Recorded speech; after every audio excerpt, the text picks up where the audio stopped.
because we measure ourselves against what we know. What I mean, is actual. Because when you speak the truth, what I mean, everybody gonna know it's the truth. And if you're not living right by it, that irritation. So, what made you put that quote out? Great question. Great question. We are live, black man and black woman. For those of you who are tuning in, we are here once again at the School of Urban Philosophy, where we always straight up, straightforward, and straight to the point with that liberating information.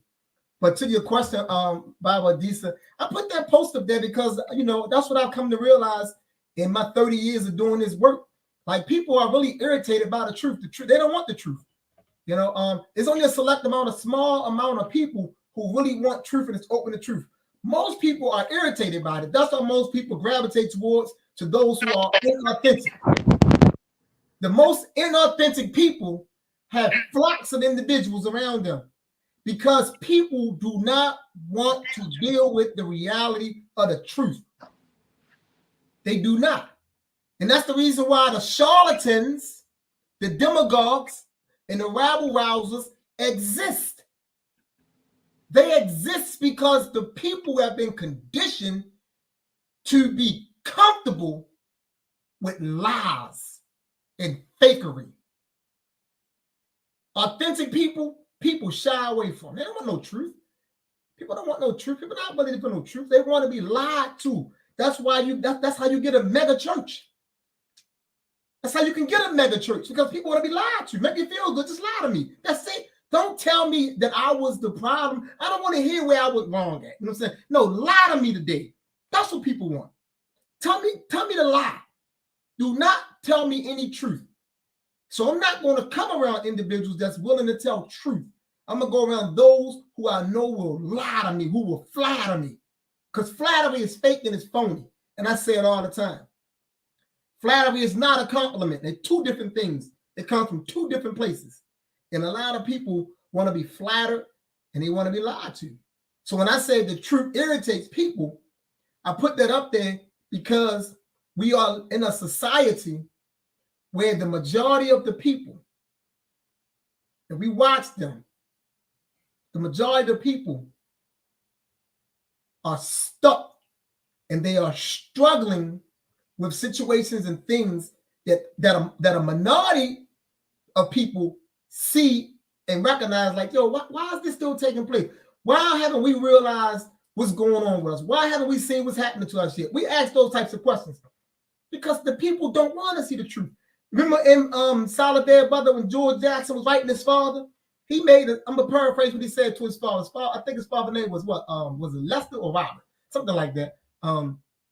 What he said to his father, he wanted to know why his father, didn't tell him the truth about reality. And he said he came to realize that it wasn't because his father didn't know. His father didn't want to acknowledge the truth, because to acknowledge what was happening would have compelled his father to have to act in retaliation to what was taking place. He said, but since you was a coward and you wasn't going to act, you acted as if you didn't see what was taking place. And that's most people. That's most people. That's what we're dealing with. And so we have to break that. We have to shatter that, right? We have to be champions of truth and stand in truth. That's why it's very important that we struggle daily to make sure that our characters are in alignment with Ma'at. That's what we have to do. So we can shatter the falsehoods that's out here. So hope that answered your question, Adisa. Yeah, it did, Baba. Because when you said it, I remember when I first was introduced to the worldview and how the biggest thing is I felt like my whole life was a lie. Because I'm like, why didn't my parents give me this truth?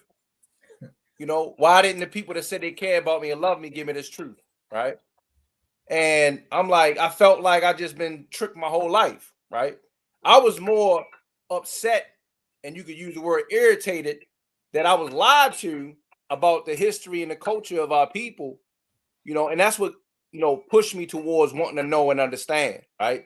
And I remember I had a young brother that was reading, he was studying, he was reading Breaking the Chains of Psychological Slavery, because that was the first book you gave me. And after he read it, he was like, man, our people did a lot, right? And I said, Yoda, I said, our people did more before slavery. And he was like, it was before slavery? And to see this young man struggle in his mind that he thought that our people came from slavery because of so much, falsehoods and miseducation had been given down, right? So when you said that, it kind of like, it resonated with me with that irritation. And I appreciate you putting that post out there. You're welcome, my brother. Exercise them vocals, black man and black woman. I got a question. Because you said you can't stand when people do flattery, when you feel like they striving to flatter you or somebody else, and it's a difference between flattery and compliment. And what's the difference? Can you explain that? Yeah, flattery is a form of deception. That's why. See, flattery, if you look the word of flattery, you define flattery. Flattery doesn't come from a place of genuineness. Flattery is a person's attempt to ingratiate themselves within you. In most cases, people who flatter you has an ulterior motive. In most cases, not always. Some people who just like to flatter people because that make them feel good, but still they're not being genuine. Yeah. You know, so it's those two things. So when a person is in my presence and he or she are attempting to flatter me, in most cases, it's an instant turn off. And regardless of how hard they try to flatter me, it'll never penetrate because I don't take the flattery. You know, I respect people who are genuine. You know, because that's what I come through. See, I come straight through the gutter. You know, I come through it hard. You know, I came up hard. You know, I came up with people who always stress the importance of keeping your word, being straight up, don't run on no one, don't leave nobody, respect loyalty. So that's the way I came up. And so when I'm dealing with in the knowledge, that's what I expect from people. I expect people to be real. So when you come along and you just out here just trying to flatter somebody, nah, that's not gonna hold it. Yeah, I agree. I don't like it either. I agree. It's actually an African proverb, a Kemetic proverb that speaks on that. I agree. It's in the comments, but I want to remind everybody to like this video and to share it. You know, share it on your page, on your social media platforms, text message, etc.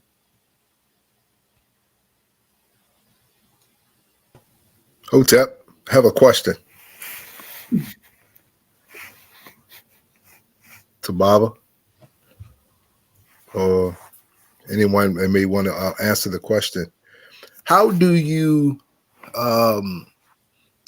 make contact or reach individuals or awaken individuals that do not want to hear the truth, that have all these defense mechanisms that they have constructed to not recognize what's actually happened in them and also around them?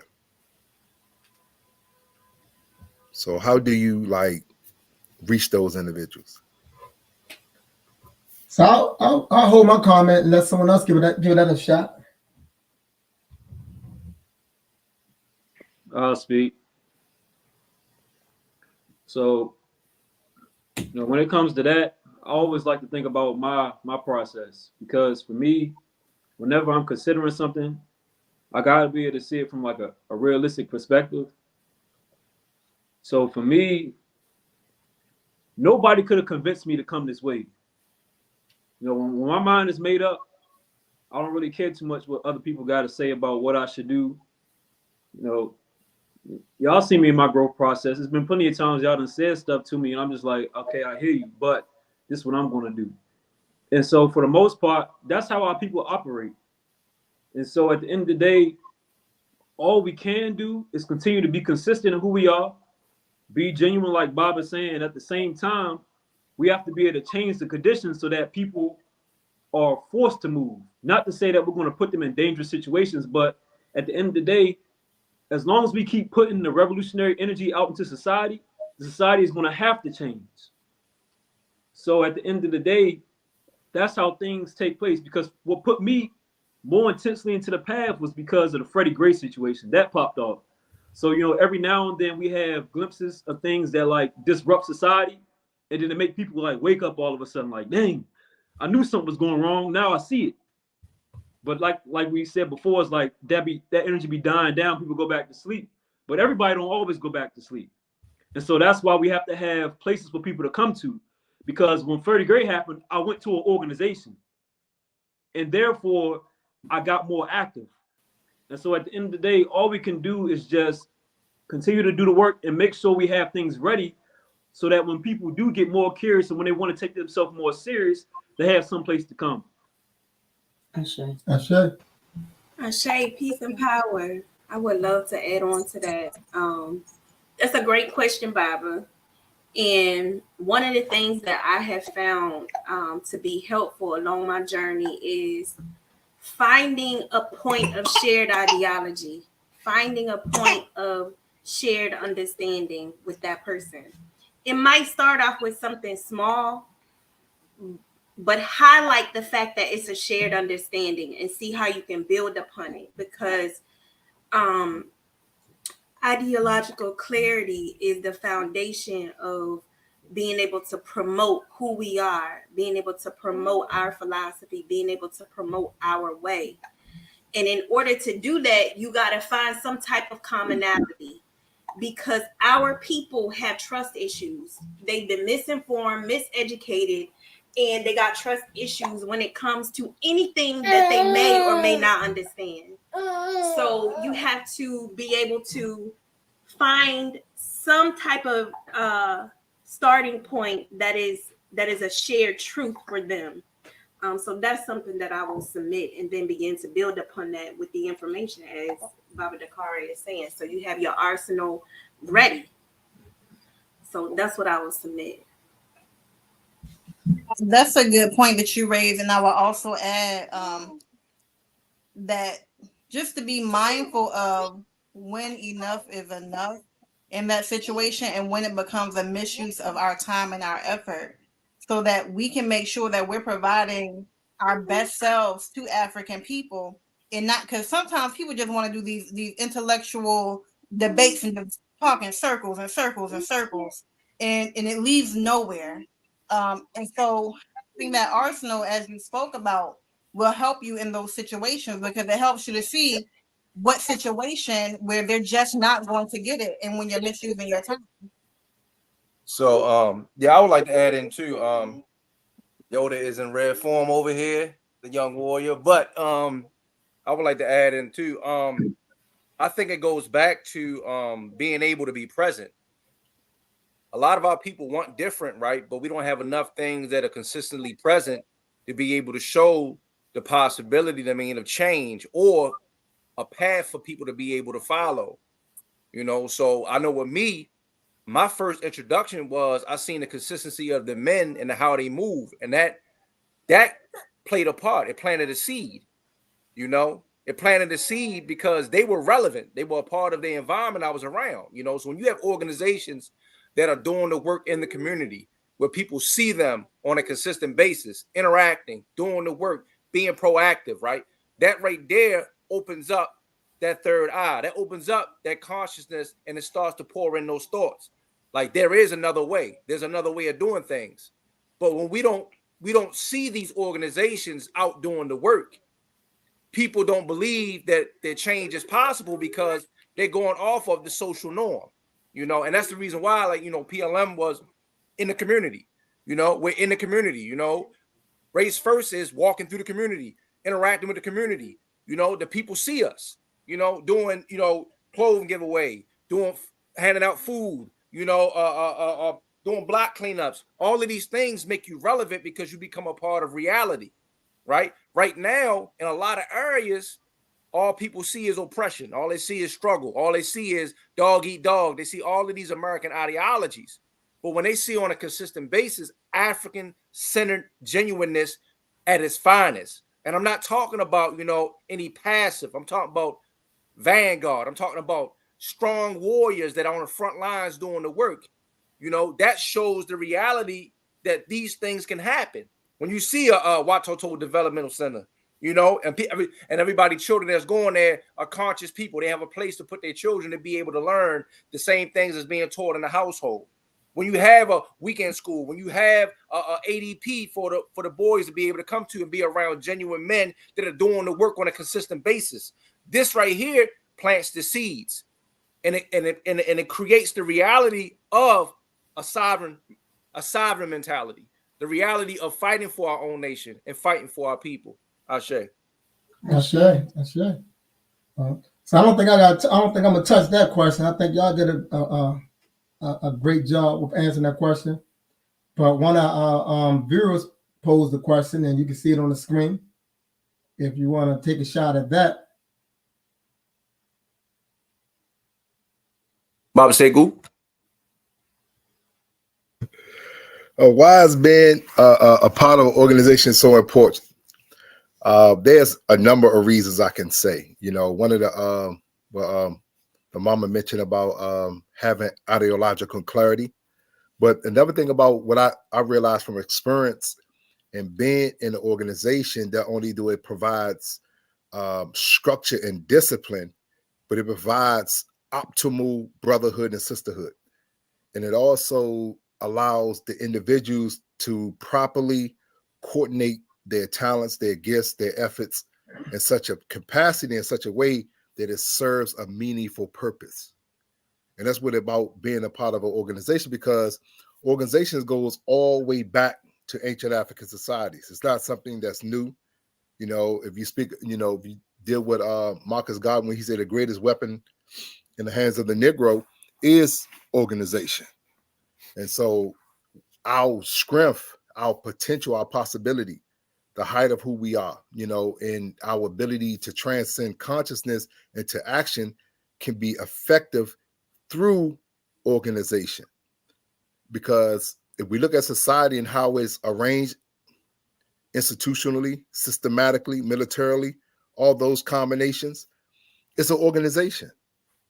It's an organization that's moving against Black people in this country, you know, and in order for us to be effective in achieving African sovereignty and restoring our right to determine our own destiny, we have to be able to get organized, you know, behind a system that's reflective of who we are, and also the dynamism of our culture. And the reason why I'm saying the dynamism of our culture, because it provides the do's and do nots, our customs, our traditions, the way we should behave, things that we should do and things we should not do. And it also gives us a social directive in how we should interact with each other, you know, and constantly improve our relationships amongst each other, building that trust, building that bonds, building that urban camaraderie, you know what I mean, to forge, you know, a strong bond that's necessary in order for us to achieve what we need to achieve, because we can't achieve African sovereignty if we are suspicious of each other. We can't achieve African sovereignty if we are socially maladaptive. You know, we are dysfunctional socially, and we are unable to work, you know, with each other. So organization enables individuals to grow together, to move together with discipline and structure and focus. And it also provides a plan of action and how each individual that's a part of the organization can begin to execute their expertise, their responsibilities in the benefit of the entire organization. Hotep. Yep. Go ahead, Mama Gina. Okay, Hotep. You know, this is the School of Urban Philosophy, so I'm gonna pull a little bit from the Black book, Urban Philosophy, Politics, and Urban Struggle. There's a section in the book that talks about the organizational core, and the importance of an organizational core. So the question being put out on the floor, why is being part of an organization important? The first thing that I want to highlight is one of the most important elements that's talked about is building revolutionary and African-centered organizations for the purpose to, it serves as the nucleus of the community. It serves as the body of the community. It serves as the extension of the community. So when you think about how can we elevate our mission and advance our purpose, we already know our purpose is to create power, to push us towards African sovereignty. So being a part of an organization requires a mission, and that mission is what I just said, bringing us towards liberation. And in order to do that, you need organized people. People need to understand at its core what the organization is here to do, which is not only organize people, promote the mission, create functions that allow us to spread the word, that allows us to re-Africanize ourselves. Going back to what the Bible was saying as far as having a shared ideology. Y'all know I'm going to talk about Black socialization, because being a part of an organization creates an intentional social system. And we know that is a part of our foundation of being able to live and to move and to be who we need to be as African people. Those are some of the areas that I would definitely highlight. It also allows us to understand who the enemy is. It allows us to understand how to use politics, not only as a resource, but as a tool. And we know that politics is doing what's in the best interest of the group. So if you don't have an organization, how are you knowing who to identify as your community? How do you know who to identify as the group, if you will? So it is a shared responsibility for those who are on this path to organize ourselves in a way that we can do the work. So that's what I will submit on that topic. Good point. I would like to veggie back off of Mama Gina, because I was going to go in that direction. But when I look at, because I'm gonna speak about the organization I'm a part of. I'm gonna speak about PLM. PLM has aided me in my identity, aided me in my understanding of manhood, aided me in my spiritual understanding, aided me in my foundation, aided me in becoming the man that I am today, and actually aided me in being able to have the family that I have and the community that I'm a part of, right? Being a part of an organization is key in developing a person, because what it does is it facilitates structure. When we look at our people in society, the reason why they're all over the place is because they have no structure. They have nothing, that keeps them in line towards a goal. Being a part of an organization creates a goal. That goal helps to facilitate a purpose in your life. I have a purpose. I'm a Baba in this community. I'm a father. I'm a brother. I'm a comrade. I am somebody of importance. So my life has value. It has merit. Many of our people out here don't know their value because they out there just in the wind. But being a part of an organization allows you to be able to fall into alignment with a structure that aids you in everything that I just said. It aids you in being able to find your way. And that's that. And Mama Gina broke it down eloquently when coming out of the Black Book. It is the nucleus that facilitates, right, culture. It facilitates ideology. It facilitates community, family. It facilitates relationships. All of that. Because the relationship I'm in with my wife, I'm not just in a relationship with her. I'm in relationship with my organization, and my organization is in relationship with her and me. So that means that we support each other, we love each other, we encourage each other, but we also hold each other accountable to the structure that the organization provides in us advancing towards the mission. Ashe. So yeah, I think y'all did a pretty good job on that one there. So I'm not gonna mess with that either. But there's another question that came up and that I would like for us to get to. And actually, it's like a few questions that I really want us to try to touch on. So this one here follows, you know, on the heels of something that Dakari had said early on. So does anyone see a difference between organization and institution development? So what I would say is this to this particular question right here. Organization, you know, when we speak of organization, the word could be loosely defined, and it's so general. So I like to think that when we speak of organization, of speak in terms of people being organized. So in terms of institution building or institution development, we should be organizing to bring about institutional development.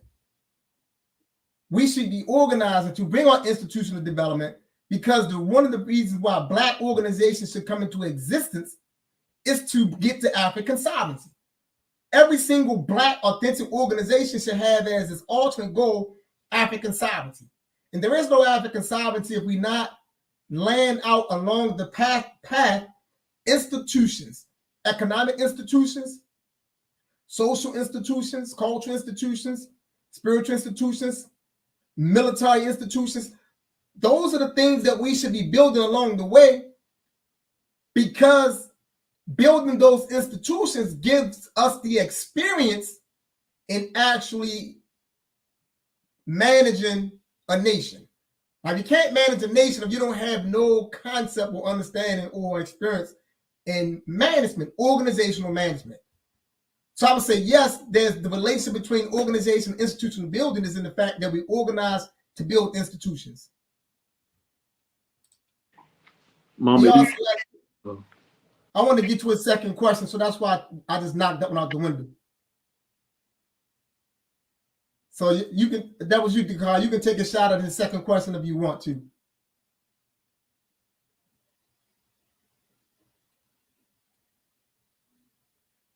all right. Yeah, I was gonna ask Mama Ife, Baba Tamim, did they want to go before I spoke? That's what I was getting ready to say. No, I'm good. What about you, Baba Tamim? Hotep, everyone. I'm actually coming back on the chat. So I missed the core topic, but let me see. Should we define organization more concretely to make a distinction between what is the goal of the organization? Of organizing. Of organizing. We Mayday organize, but does that mean to join the NAACP or African app? So I think of it like this. I think Baba mentioned it. When we think of an organization, sometimes that could be loosely defined. I think of it as people coming together with a specific goal and a purpose in mind. Mm-hmm. So it should be specific. When we come together to organize, it should be very specific. You should have certain things that are laid out. So yes, to make the distinction between what is the goal of organizing, absolutely. Absolutely. You should have a goal. You should have what we have for our organization is a purpose statement. We have a mission and we have a vision.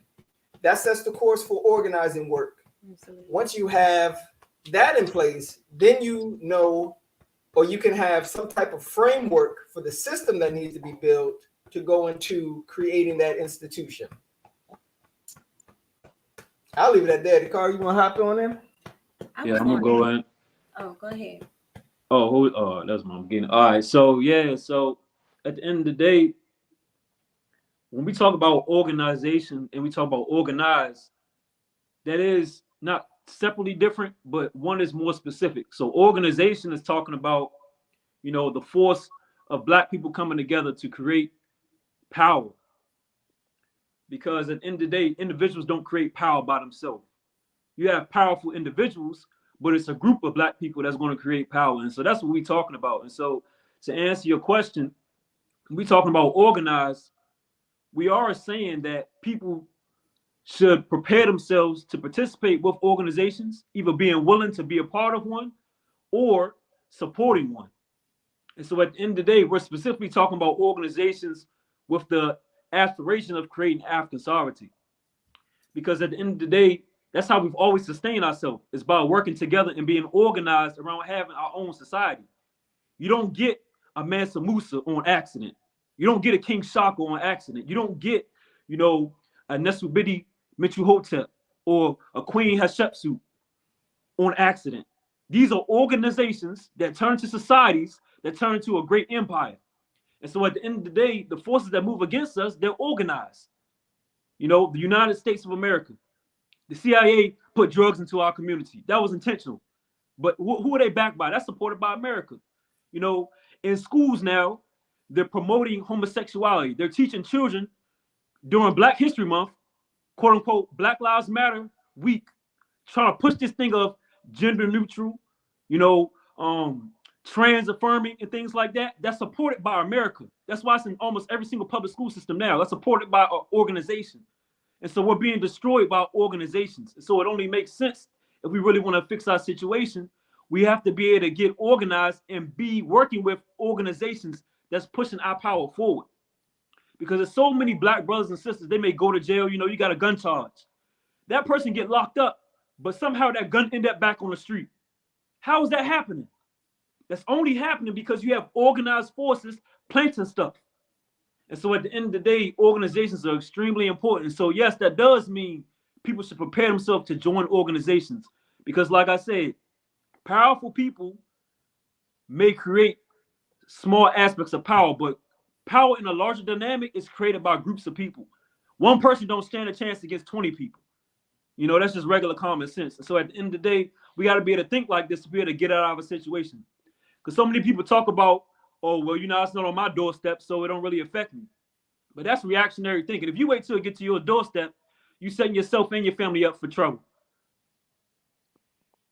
Cool. So what I want to do is I'm gonna put this other question up here, but I have a counter question that I want to put to the floor. So let's hit this first, and then I'm gonna come back with this question. Any one of y'all can just take this, you know, whoever feel that they can handle it the best, knock it out, and then we get back to this other question I had.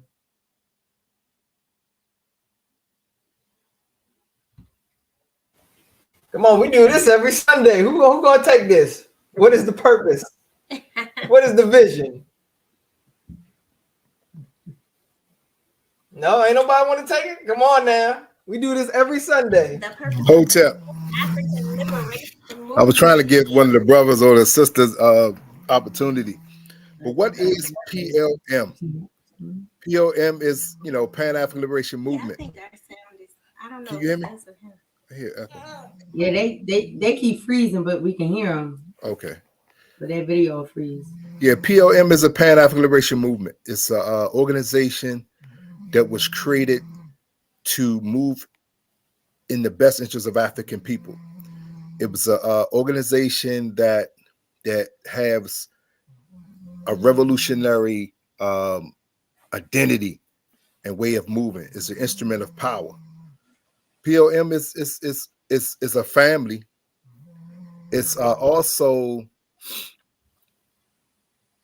us doing for us. Because a lot of times when you look at this organization that's PLM and you say Pan-African Liberation Movement or, you know, a revolutionary organization, but PLM is an institution as well.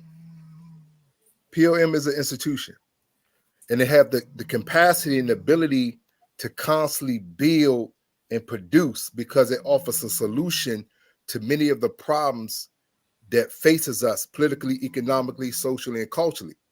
And one of the things that with PLM that make it so unique, and what is PLM, is also an institution of education.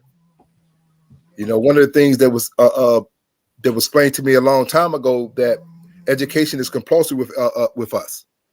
You know, we are constantly disseminating accurate and authentic information about African culture and history. And through that, we're able to remedy many of the psychological and mental ills and social ills that plague Black people. You know, so PLM is a movement, but it's a movement of African culture continuum. It just adding on to a lot of the other movements that came before us, whether you was dealing with the UNIA, you know what I mean, whether you was dealing with the Organization African Unity by Malcolm X, the Black Panther Party. But the unique thing about PLM, that it used Pan-Africanism, used African-centeredness, and it used African nationalism as the foundational keys and how this organization moves and evolves. And the one thing about PLM, it constantly evolves. It's constantly adding on to it.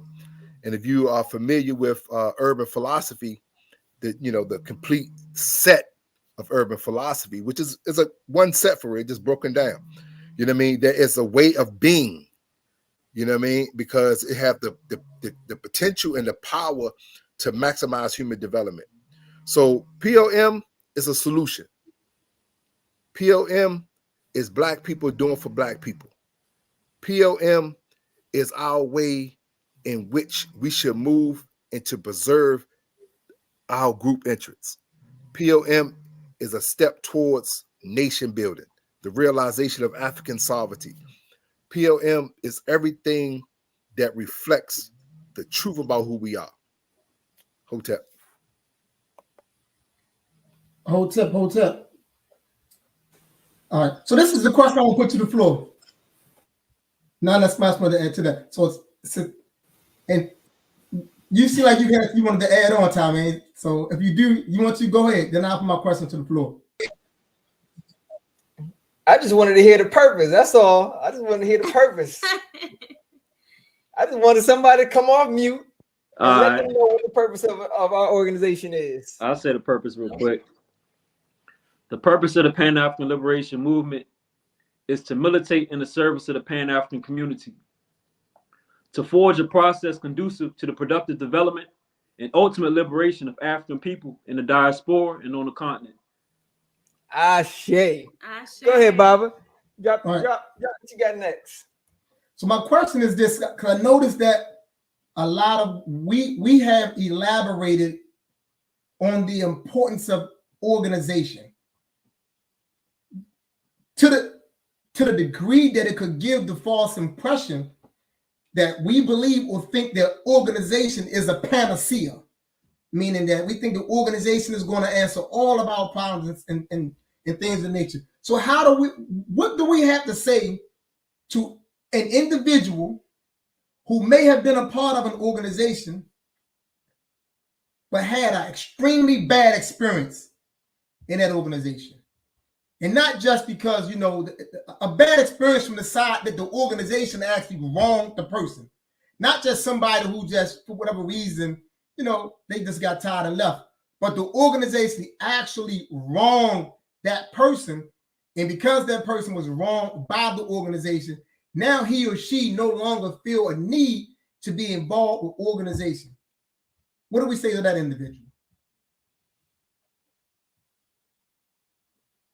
I think that's definitely a real scenario. I've come across a lot of brothers that have been in different organizations and things didn't turn out well, and they felt as though they were better off on their own, right? And the one thing I would say to a person like that is that our people are struggling. They're definitely struggling. I've seen brothers that that have good intentions, but they struggle in behavior. They struggle in things they haven't overcome that the Western worldview has plagued upon us. I would say that you would have to cautiously watch, the groups that you are around. And in time, that group will show you their sincereness and their consistency, by the way that they move, right? I think that sometimes we become a part of organizations without doing our own homework, doing our own due diligence. And we come in because we want something that we've been missing. And that first impression is the one that lasts the longest. So if you come across an organization that is, doing work, you can get swept up in it. And if things happen, you can feel cheated. You can feel like this. But I always tell people that if you truly want to do the work to bring about African sovereignty, if you continue to do the work, right, the people that's generally doing the work too will find you in them same spaces, will find you in them same places. And that's reality. Every person I've came across that genuinely do this work, we cross paths. Same functions, same gatherings, same different things like this. And there's always a line of connection with other people that are genuine too, that we have a relationship with. You know, I just think that sometimes, you know, we allow what the few have done to corrupt the many. And we have to be, you know, we have to heal from the things that we've been through so we can grow and move forward. You know, I was blessed to be able to come across an organization that didn't do that. You know, and I was able to grow organically the way that I was supposed to, you know, but that's a hard one right there. It's definitely a hard one. Good answer. Anyone else want to try to add to that one? Mama Gina said she wanted to. All right. One of the things that I would say first and foremost is to not give up on our people. You know, that's the last thing we want to do. However, what I would submit is some things to look forward to. A lot of times we jump so quickly into relationships or connections or inside of organizations without doing thorough research, without investigating, is this organization meeting the way I'm thinking, or the way to which I want to go into as far as my development, my cultivation. Does this organization protect? Does this organization have a mission? Do they have an agenda? That goes back to ideology. What is their ideology? Because the ideology is what allows you to be guided and move forward as an organization. Do you share the same ideology?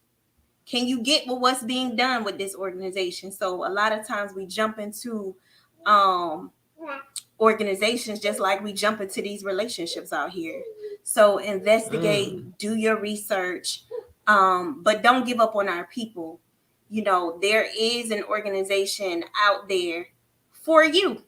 You know, you have to just be in a position where you can see, do the words match the actions? Are they centered or are they off-centered? Are they life affirming? So you have to study, you have to know what you're looking for, and you'll find what you're looking for in the books, in the knowledge, and then compare that with what is actually being done amongst that organization. If you use that as a blueprint, you'll begin to find where you need to be in the movement. And I'll give you an example for me, personal example. I've had a fortunate opportunity to work with a number of different organizations when I was first coming into an awareness and understanding. So in that regard, shout out to the UNIA in Philadelphia. Shout out to the Kwanzaa Connection in Delaware. Shout out to the formerly House of Ram, Abaset, a number of different organizations that I have been fortunate enough to spend time with different people. And, you know, during my time, because I started when I was about 17, 18 coming into this thing. And I'm like 30, 34, 35, something like that. One of them ages.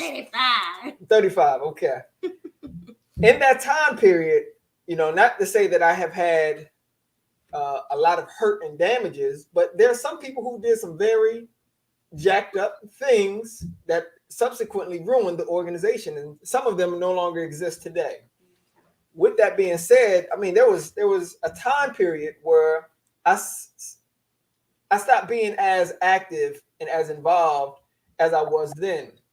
And during that time period, It allowed me an opportunity to do some self-reflecting, which I think is necessary. And one of the things that I realized is that if I thought that I was going to give up on the movement, so to speak, to give up on the struggle, effectively giving up on the work needed to empower my people, yet and still, anytime that I had a situation or I came across a situation like an Oscar Grant or a Trayvon Martin type of situation, I became angry. And that anger fueled me. It fired up my spirit to get back out there, to figure out what's going on and have conversations and to get back involved with the people. So if you are experiencing something like that, if you've gone through something like that, stick with it. Stick with it, because there's something inside of you that is telling you that you got to be about this work and be about this business. Sure. So stick to it and stick in it for the long haul. And like my dear wife said, just find an organization. There's one out there that's for you.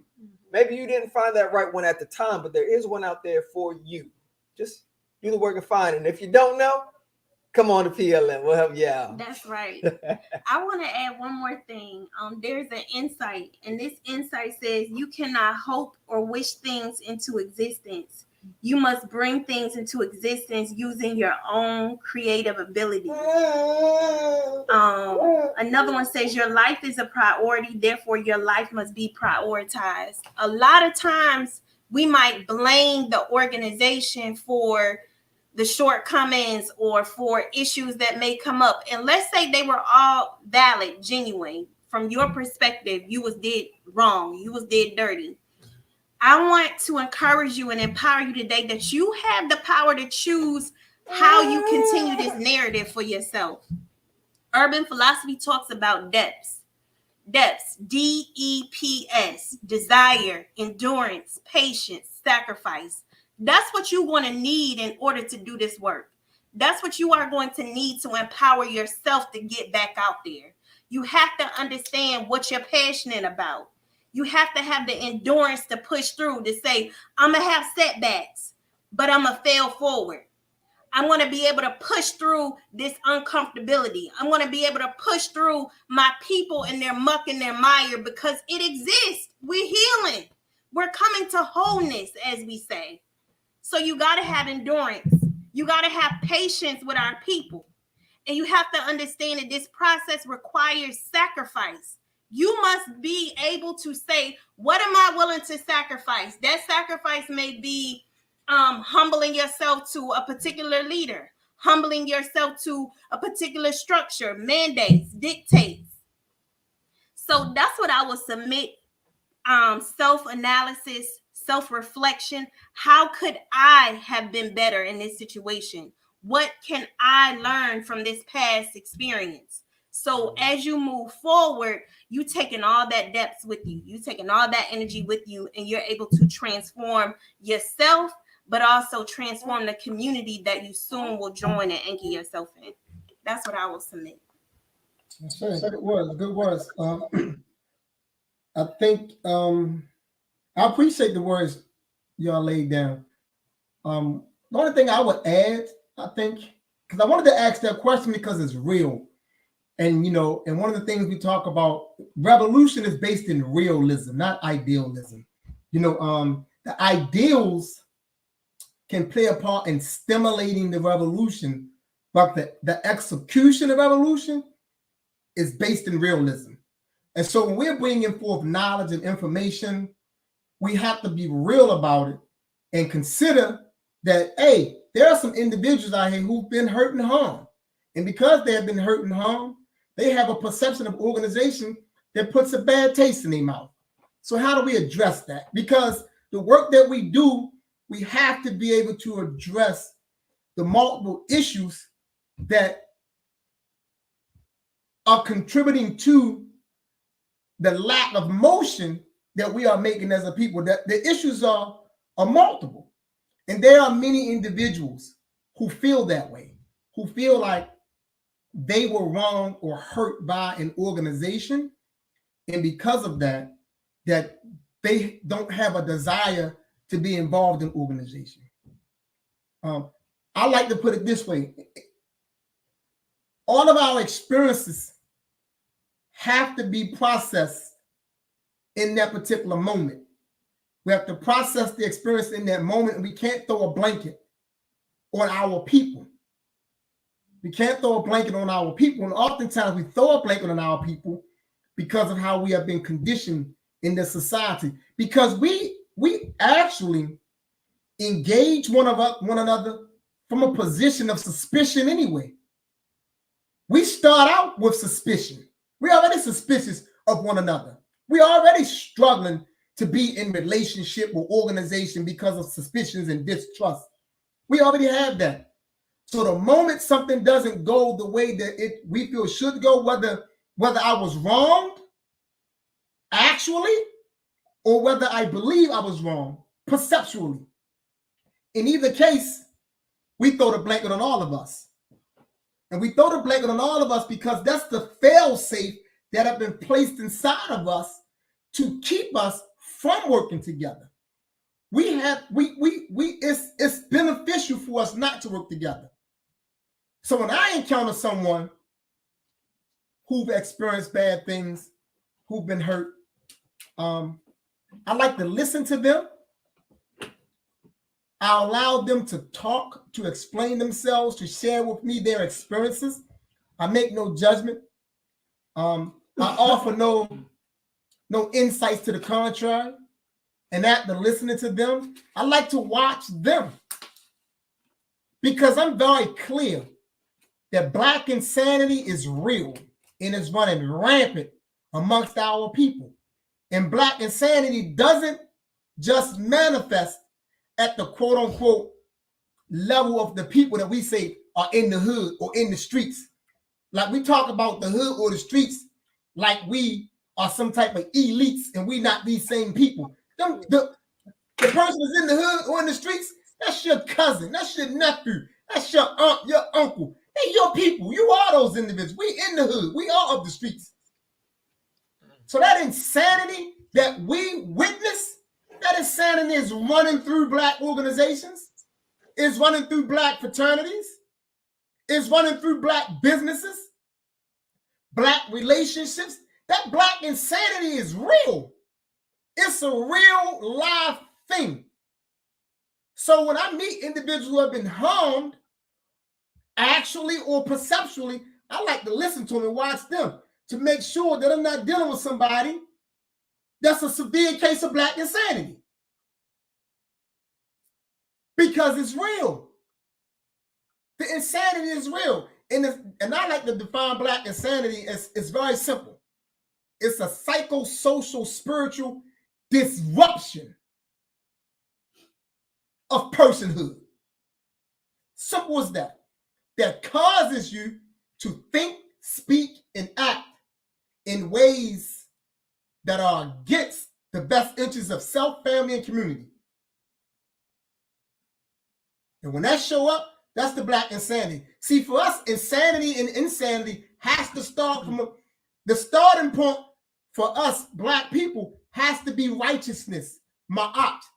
That has to be the starting point for what's sane and insane. There is no in between. There is no in between. It's either you're going to, once you breach the threshold, you're either insane or you're sane. Now, the insanity, Black insanity has a wide spectrum. There are those extreme cases, and there are those very, very mild cases, but insanity nonetheless. Case in point, the chronic liar is insane. Simple as that. We can't, oh man, he just telling, no, the chronic liar is insane. I'm gonna tell you why. Because he or she eventually is going to destroy himself, his family, and his community by his or her lies. He's insane. He may not be the lunatic, and he may not be the sociopath, but it doesn't get him off that spectrum of Black insanity. He's over there, or she's over there. Bob, in our in our traditions, or as we've been kind of putting forth and laying down, if a person has the potential to destroy themselves, family, and community, to what degree are they still considered human? So that's a great question, right? Because the word you added in there, you said the potential. See, all of us had that potential. See, well, we all have that potential.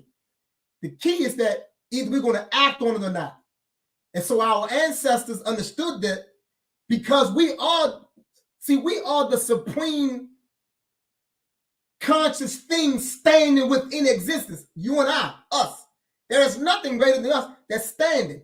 And because we're the greatest, we can go up or we can go down, meaning we can ascend or we can descend. Now, what makes us human or inhuman is how we move on that spectrum. The degree that we ascend speaks to our love of humanity, our humanness. And for us, that's moving towards the manifestation of divinity, divineness.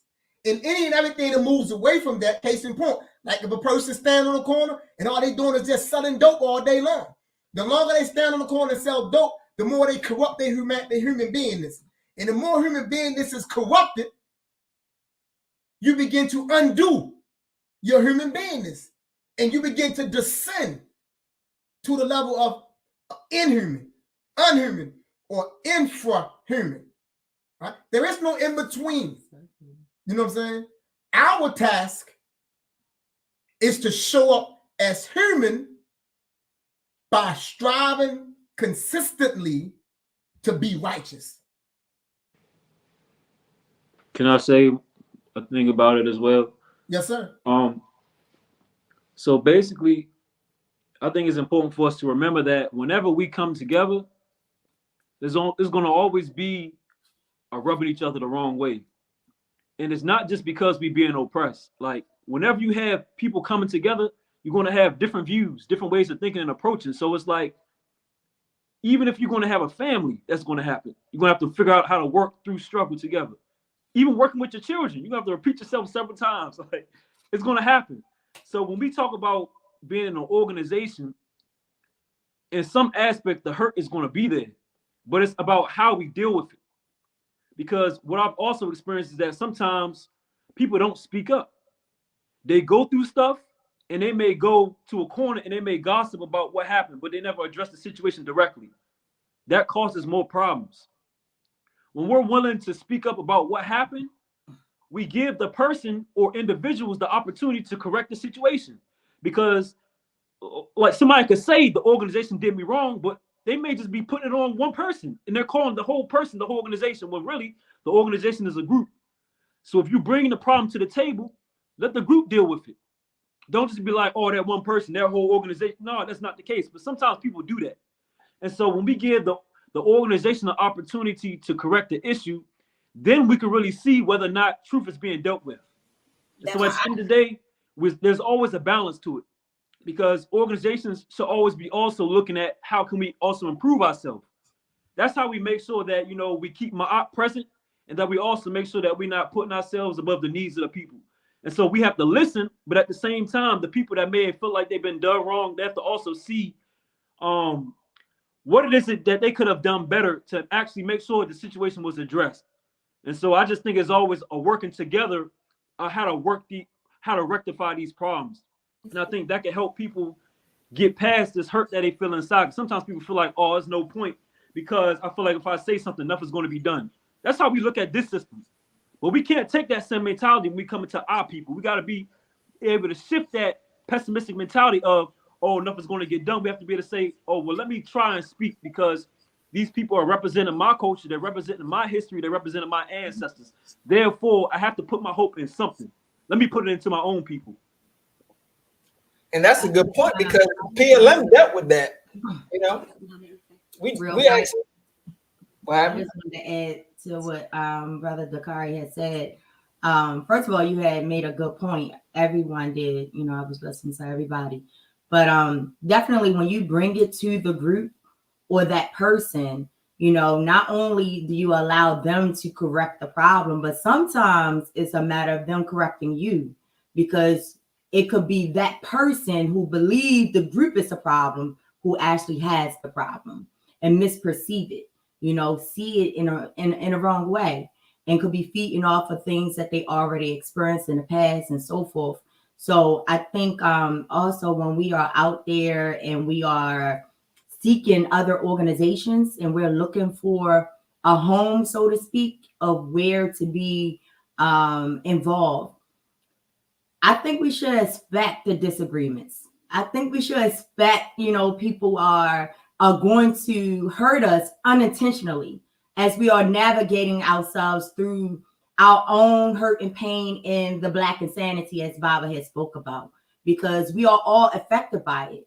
So it's a matter of knowing, like, you know what, this did hurt, or this situation hurted, but let me talk to my mama or my Bible, my brother, or my sister to seek clarity, and as already stated, to rectify this so we can move forward. Even if you decide to leave that organization, for anybody that's watching, that's dealing with the hurt and pain, if you decide to leave that organization, at the end of the day, at least you don't leave on a bad note. At least you can just have the conversation and strive to just understand where that person or people was coming from, and they understand where you was coming from, and then you just see at the end of the day, this ain't my home anymore. This ain't where I want to be, or this ain't moving in the direction that I'm moving in. So I'ma just change organizations, but with no bad feelings, no hard feelings or anything like that. We got to be able to do that. I also want to say, walking around with the hurt and the pain from previous organizations and looking at it like, I don't need no organizational home anymore. I don't want to join no organization because da da da da da. It's just as bad as saying I no longer want to be in a relationship with a Black man because of the last Black man I was with who cheated on me and did me wrong. I'm one of those Black women who've been hurt, as many of us have, who've been hurt by a Black man, but I never gave up hope. I always felt like that Black man would come back into my life, that good man, that man who deserved me as well as I deserved him, and look at him sitting next to me, almost 19 years, so I knew I didn't give up hope. In the same way, again, that also go with sisterhood. You got a lot of Black women who feel like, and not to take the conversation anywhere else, but just to help us see that hurt is in every relationship. But you got a lot of Black women who was hurt by another sister, who was betrayed by another sister. And because of that experience or experiences, it may be more than one, she has given up all hope when it comes to sisterhood or when it comes to Black women, and say, I don't deal with Black women like that. I like to just keep it with one woman, and that's it. Or I like to just deal with brothers, and that's it. And it's unfair because of those few experiences. Those few people do not represent the all. So I just want to hopefully instill some hope in anybody who's watching and listening who lost hope when it came to Black organizations because of what they actually experienced. So real quick, so we at 10 o'clock. I know you was trying to get in timing, but a nice question just popped up. I'm going to put this question up here, and you handle the question. I'm about to say, Bob, there was two questions I done seen that I was like, oh, that's some good questions. All right, let me see. What type of actions or behaviors should we not condone in several relationships with people? Or do we allow people to abuse, use, manipulate others just because they are, quote, unquote, African-centered? First and foremost, we have to define and we have to protect what it means to be African-centered. We have to properly define and protect what it means to be African-centered. A person is not going to abuse, use, or manipulate you if they are African-centered. So that is first and foremost. What kind of actions or behavior should we not condone? That can best be answered because it could be broad.